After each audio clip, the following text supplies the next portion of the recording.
Buonasera a tutte e a tutti, benvenute e benvenuti, è un piacere vedervi qui così numerosi.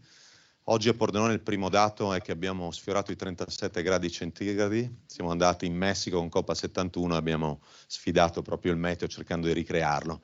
Ci avete dimostrato però che questi documentari funzionano, vi appassionano, come avete visto il festival è estremamente popolato, siamo molto grati per questo, perché facciamo fatica per portare questi documentari qua e consegnarveli in anteprima nazionale, come è il caso della serata che state per vedere. Un film molto importante che parla di noi davvero, parla di oggi, di uno dei temi più attuali, dei temi che più fanno discutere. Chi di voi è con noi già da qualche giornata, chi ha visto altri eventi, sa che quest'anno abbiamo fatto una scelta molto forte, anche come festival impegnato appunto per i diritti civili, per le battaglie di umanità, e abbiamo deciso di rinunciare agli sponsor commerciali, abbiamo deciso di dare degli spazi ogni sera a qualcuno che si occupa a livello internazionale di tutelare proprio magari i diritti di chi meno può o che porta avanti delle campagne di giustizia o agisce in territori come quello di questa sera, che fra l'altro per il film non era ancora un territorio di conflitto. E quindi chiedo di far apparire su schermo Simonetta Gola, che è direttrice comunicazione di Emergency, che dovrebbe essere in collegamento. Buongiorno, buongiorno. Grazie di essere con noi. Grazie per l'invito.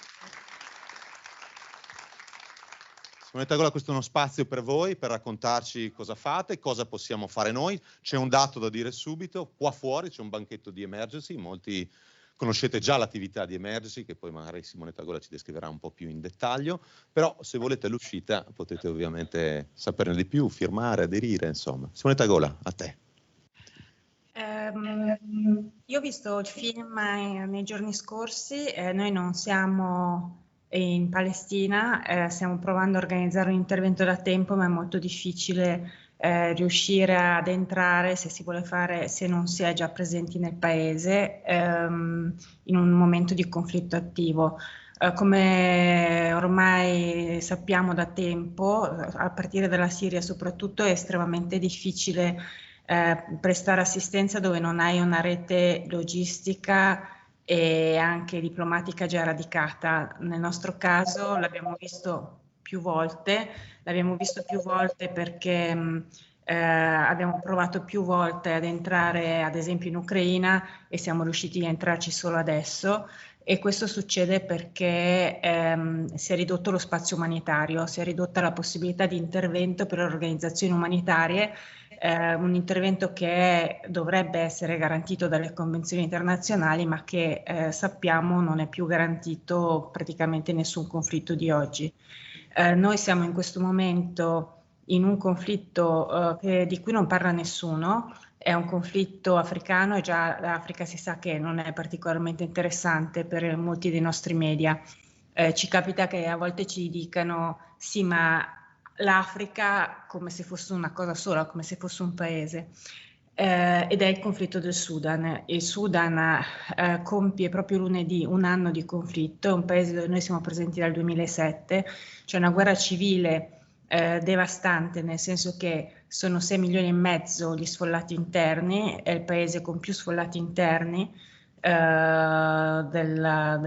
di quest'anno, ed è un paese dove quasi 24 milioni di persone hanno bisogno di assistenza umanitaria.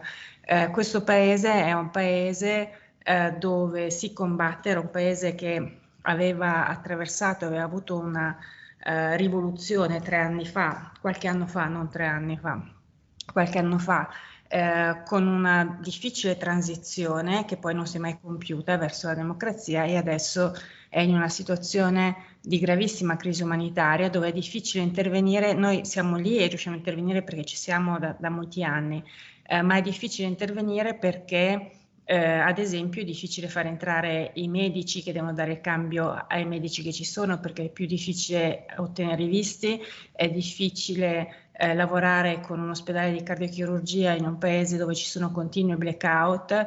Abbiamo un ospedale che sta funzionando solo con generatori da tempo e la benzina è 7 euro al litro, per intenderci, quindi diventa così anche oneroso garantire la presenza delle organizzazioni umanitarie, molto più che in passato. Non è facile far arrivare i rifornimenti, non sono garantite delle linee ad esempio di collegamento internet, che per noi sono fondamentali non solo per questioni di sicurezza su tutte le strutture che abbiamo nel paese, ma anche per i pazienti che noi continuiamo a seguire, ad esempio i pazienti cardiopatici.